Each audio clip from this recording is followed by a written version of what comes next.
Comme nous venons de le voir, le travail de scénarisation et donc les activités d'un IPM possèdent des éléments repères dans ce travail de conception. Pourtant, il est possible aussi de remarquer que tous les travaux de scénarisation ne sont pas les mêmes.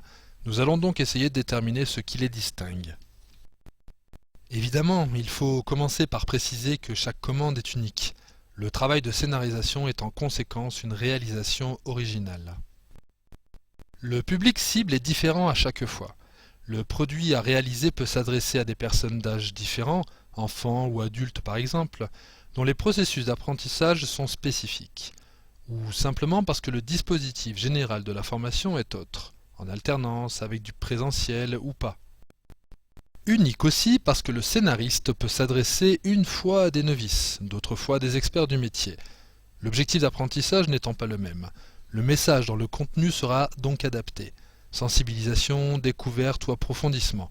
Se pose ainsi la question des prérequis. C'est donc l'ensemble du support et de son contenu qui distingue chaque travail de scénarisation au moment de la commande. Le support utilisé impacte également le travail de scénarisation, en proposant un scénario linéaire ou ouvert. Nous vous proposons en consultation un exemple de scénario ouvert. Dans le e-learning, il n'est pas rare de voir que l'outil conditionne le scénario, ce qui n'est pas le cas pour les serious games où l'outil est créé spécifiquement. De même, s'il s'agit d'une scénarisation filmique, le travail de séquençage de la mise en scène est primordial. Il est à préciser que le travail de scénarisation relève d'un jeu d'équilibre entre le message apprentissage et le support. Cela est particulièrement vrai dans les serious games où l'aspect ludique ne doit pas prendre le pas sur l'aspect pédagogique, ni l'inverse. Il convient aussi de ne pas oublier que le scénariste ou l'IPM aborde la commande avec sa propre expérience et sa personnalité. Or, sa connaissance et sa maîtrise du contenu distinguent chaque scénariste. L'environnement de travail est souvent propre à chaque projet, car les équipes de production sont plus ou moins nombreuses et comprenant des profils métiers différents, IPM, infographiste, designer, développeur, marketeur, etc. Selon l'expertise de chacun, le travail de scénarisation aura un rendu différent.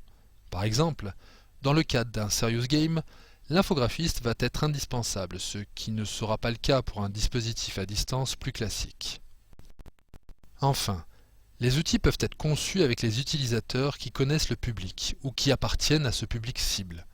La place de l'utilisateur final peut donc aussi distinguer le travail de scénarisation, selon où on se situe, le travail en collaboration, ainsi que les phases de test.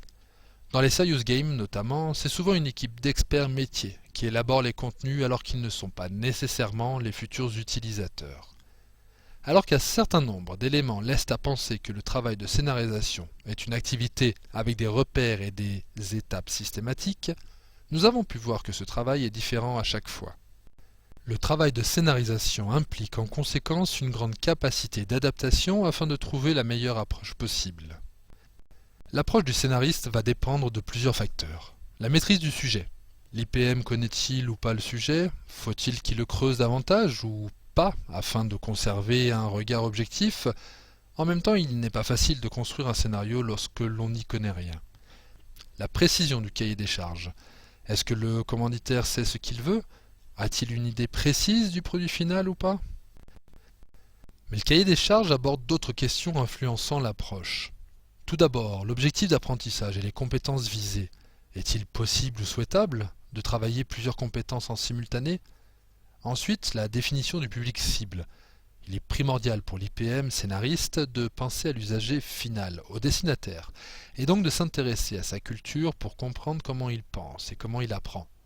Mais aussi la détermination du support utilisé. Est-il imposé par le commanditaire ou pas? Quel outil est à disposition? Et bien entendu la question financière. Il s'agit évidemment d'une contrainte forte en termes de réalisation et de temps à consacrer. Enfin, la contrainte de temps. Dans l'idéal, il convient de prévoir plusieurs phases de test du prototype. De même, il est bienvenu de travailler la scénarisation avec le commanditaire, afin de vérifier l'intelligence de l'objet et pas seulement l'esthétique, étape qui prend du temps. La gestion du temps est donc importante dans l'approche choisie par le scénariste, avant même de commencer son travail lorsqu'il le planifie et l'organise. Created using Powtoon.